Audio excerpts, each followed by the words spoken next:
足的筋骨。不试试怎么会知道？我的速度无法施展。这阴。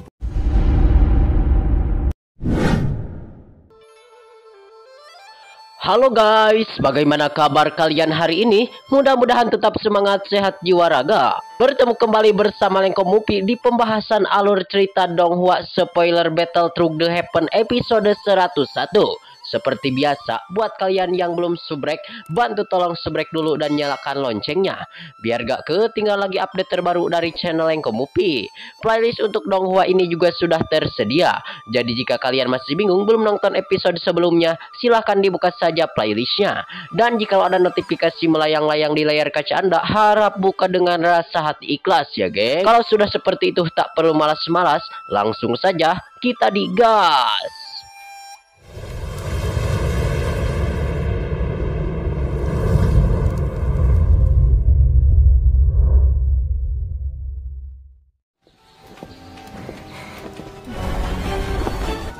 别太早下定论。 Pada kesempatan hari ini yang mana setelah Xiaoyan kelihatan berhasil melewati sang ujian dan tiba-tiba dia di puncak gunung, dia lalu memberikan pil obat kepada Nalan Ranyan guna untuk mengembalikan kondisi tubuhnya. Lalu Xiaoyan kemudian dia menyapu pandangannya ke arah depan dan mengamati seluruh ke area puncak gunung di tempat itu. Dan tentunya di gunung itu berkumpullah para jenius-jenius yang berhasil lolos ya geng. Namun kelihatan disitulah Xiaoyan tidak menemukan adanya kolam dari surgawi. Sepertinya kolam tersebut berbeda tempat ya geng terletaknya. Lalu tak lama setelah itu, Tang Ying yang berada di tempat tersebut kelihatan ia berada tidak jauh ya geng dari MC kita Xiaoyan. Lantas dia pun langsung mengucapkan selamat kepada MC kita Xiaoyan atas keberhasilan terhadap dirinya. Sembari kelihatan si Tan Ying ia melihatkan kedua tangannya, dan kelihatan Xiaoyan pun kembali membalas ungkapan-ungkapan dari diri Tan Ying itu dengan sopan dan sama sekali tak menjadikan adanya tanda-tanda permusuhan terhadap Tang Ying. Lalu kelihatan di sisi lain sangatlah berbeda dari Tang Ying, yang mana ekspresi dari Wang Chen terlihat kurang senang dengan keberadaan Xiaoyan saat ini. Lalu setelah beberapa saat, Mok Xinluan perlahan menunjukkan ketertarikannya terhadap Xiaoyan dan bertanya-tanya bahwasannya sudah beberapa jam mempelajari teknik langkah 3000 petir. Tampaknya Mok Xinluan sengaja mengajukan pertanyaan itu dengan suara lantang untuk memprovokasi si diri Pek Xing-er. Sepertinya ya geng, yang diharapkan ekspresi Pek Xing-er pun seketika berubah menjadi dingin pisan. Dan ia pun langsung berkata bahwasannya sebaiknya kau tidak berbicara terlalu banyak dan terlalu usil. 就算我堵住双儿也没有用。我的速度无法胜过金石老前辈。 Dan setelah itu dia akan menguji serta melihat apakah kekuatan musuh mengalami peningkatan. Tetapi diharapkan bahwasannya dia bisa tampil lebih baik di pertemuan 4 besar Papilion yang akan diadakan, yaitu 3 bulan ke depan. Lalu Xiaoyan akan menunjukkan hal tersebut ketika melihat kedua gadis muda saling bentrokan. Dan sepertinya hubungan keempat Papilion tidak sebaik seperti yang Xiaoyan pikirkan. Dia berpikir bahwasannya dengan sedikit keraguan banyak. Lantas Xiaoyan pun langsung menatap kepada Mok Xinluan yang bertanya kepada mereka bahwasannya kelihatan berbicara secara pribadi-pribadi. Lalu pertanyaan itu pun secara alami membuat Mok Xinluan sedikit terkejut, meskipun itu adalah pertama kalinya dia bertemu dengan Xiaoyan. Tetapi Nona Mok Xinluan memiliki kesan yang begitu baik terhadap MC kita Xiaoyan. Lalu setelah mendapat persetujuan, Xiaoyan pun bergegas pergi bersama Mok Xinluan. Dan dengan adanya seriusan Xiaoyan dan Mok Xinluan, ia sedikitlah terngiang-ngiang dan sambil merasakan terheran-heran apakah Xiaoyan hanya datang untuk menanyakan informasi yang sudah diketahui oleh semua orang. Lalu sesaat kemudian Xiaoyan ia sekali lagi bertanya apakah dia bisa bertemu dengan Peng Zun. Tetapi Mok Xinluan ia ada sedikit keraguan dikarenakan ia pas menyipit ketika mendengar hal ini. Ia bertanya siapakah Xiaoyan sebenarnya dan mengapa dia ingin bertemu dengan sosok sang gurunya. Xiaoyan pun ia bertanya-tanya dan ia terbahak tertawa-tawa ketika melihat sikap hati-hati yang ditunjukkan oleh Mok Xinluan. Lalu dengan sedikit keraguan, Xiaoyan pun menjawab kalau dia adalah murid dari Taman Lama Peng Zun yang diperintahkan untuk datang mencari Mok Xinluan. Sontak dia pun terkejut dan bertanya-tanya siapakah teman lama Peng Zun yang dimaksud oleh Xiaoyan itu. 就是萧炎，真人年龄虽然。 Namun kelihatan sebelum membicarakan secara berlangsung menjadi lebih serius lagi, maka Xiaoyan segera memohon maaf dan mengatakan kalau dia tidak bisa memberitahu informasi tersebut di tempat terbuka. Lalu meskipun Yanlu mengatakan kalau dia adalah orang yang dapat dipercaya, tetapi Xiaoyan bukan lagi seorang pemuda yang begitu naif seperti masa lalu. Sebab itu dia memutuskan untuk tidak mengungkapkan identitas dirinya bahkan kepada murid Peng Zun sendiri. Sikap Xiaoyan itu jelas membuka Moxin Luan merasa semakin penasaran lagi. Namun di saat yang bersamaan dia juga tidak ingin mempersulit sekali hidupnya. Lalu dengan kekuatan esensi yang dimiliki oleh gurunya, Xiaoyan tidak mungkin bisa bertindak sesuka hati dan gegabah. Bahkan jika dia mempunyai hati jahat, di dalam hatinya mungkin dia akan menjadi orang yang begitu sulit. Namun jika kau benar-benar ingin bertemu dengannya, maka kau bisa pergi ke pertempuran besar 4 papilion yang akan diadakan di papilion Penglei 3 bulan ke depan. Sebagai salah satu pihak yang berpartisipasi, maka papilion halus secara alami akan hadir di pertemuan itu. Dan ini adalah satu-satu kesempatan yang kau miliki jika ingin bertemu dengan sang guru. Lalu kelihatan Xiaoyan pun perlahan merenung ketika mendengar informasi yang diberikan oleh temannya.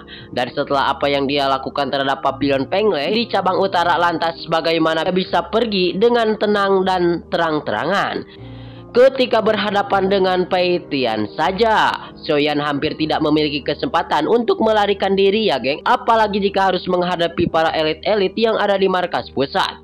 Sepertinya Xiaoyan tidak akan memiliki keberuntungan lagi jika benar-benar memasuki kandang harimau itu. Lalu mungkin saja keluarga dari Xiaoyan yang ada di sampingnya menyarankan bahwasannya agar Xiaoyan tidak bertindak bodoh dan pergi ke pertemuan itu.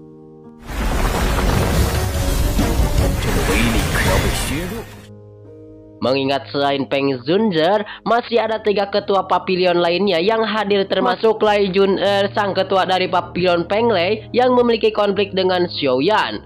Tetapi Xiaoyan tetap saja ingin pergi ke tempat itu. Walaupun banyak hal yang terjadi, tetapi Xiaoyan tetap saja ya geng ingin kekeh pokoknya. Dan bagaimanapun dia harus bisa menemui Peking Er. Mengingat hanyalah dia satu-satunya orang yang bisa membantu Xiaoyan untuk pergi menyelamatkan dirinya. Karena keputusan Xiaoyan sudah bulat, maka Moxin Luan dia pun tidak mengatakan apa-apa lagi. Dan jika dia memang murid dari teman lama dari Peking Er, maka kemungkinan gurunya akan membantu Xiaoyan memohon maaf kepada Nalan Yanran untuk membiarkan pergi. Dikarenakan waktu ujian sudahlah hampir habis, maka Moxin Luan ia lantas mengajak Xiaoyan untuk berkumpul dan menemui peserta lainnya. Di situ dia juga memerintahkan dan mengingatkan Xiaoyan agar lebih waspada terhadap Peking Er dan juga Wang Chen. Xiaoyan pun sedikit mengangguk sembari menyempurnakan dan bertunduk kepada dirinya dengan melihat kepada arah mereka berdua. Dan jika mereka sampai berani menunjukkan niat jahat, maka Xiaoyan tentu tidak akan tinggal diam dan membiarkan mereka bertiga. Dan sebetulnya di perlombaan itu terlihat sudah ada 3 orang lainnya yang berhasil lolos melewati ujian. Meskipun faktor utama yang membuat para mereka berhasil lolos adalah faktor dari auman singa emas, tetapi Xiaoyan dapat melihat kalau mereka bertiga tampak cukup kuat. Lalu kekuatan mereka bertiga saat ini setidaknya berada di bintang 7 Dok Suang. Jika dijumlahkan maka totalnya 9 orang termasuk Xiaoyan di puncak gunung tersebut.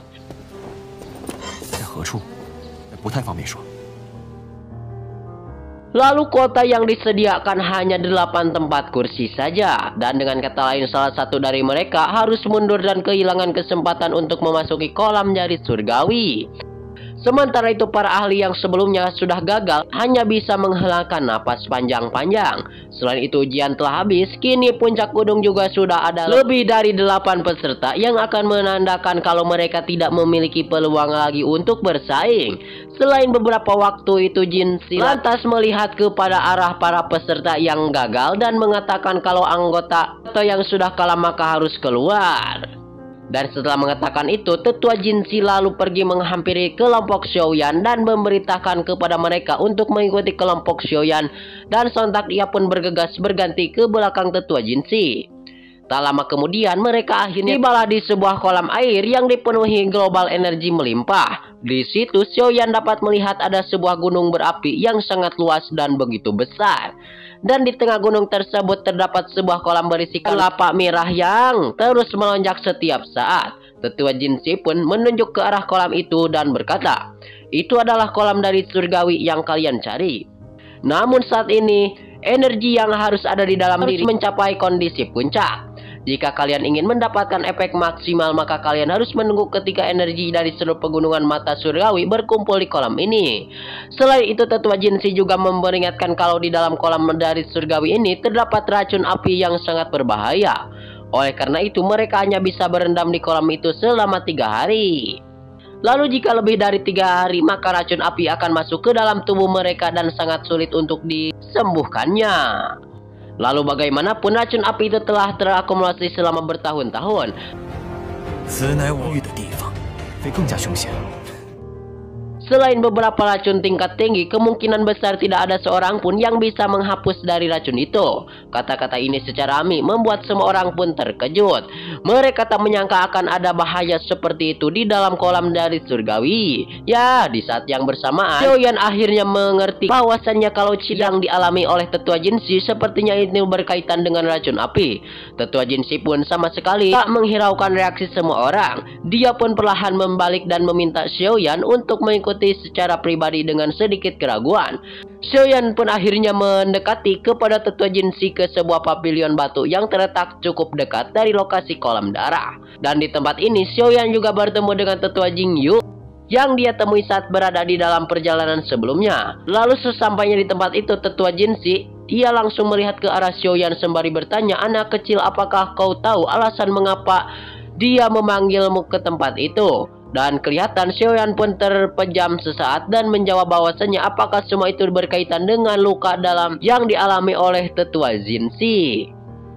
Lalu jawaban Xiaoyan pun kelihatan secara alami membuat tatapan sang penatua Jinshi yang awalnya sangat tegang seketika berubah menjadi tajam. Beberapa saat kemudian, lalu banyak orang tidak mengetahui luka akan sang tetua ini. Lah, lantas mengapa Xiaoyan sudah mengetahui? Karena Xiaoyan lebih kuat ya geng, dan lebih tampan tentunya. Scene ini juga sekaligus menutup perjumpaan kita di spoiler episode kali ini. Terima kasih buat kalian yang sudah subrek, terima kasih buat kalian yang sudah nonton sampai habis. Mohon maaf bila banyak kesalahan, see you next di video pembahasan.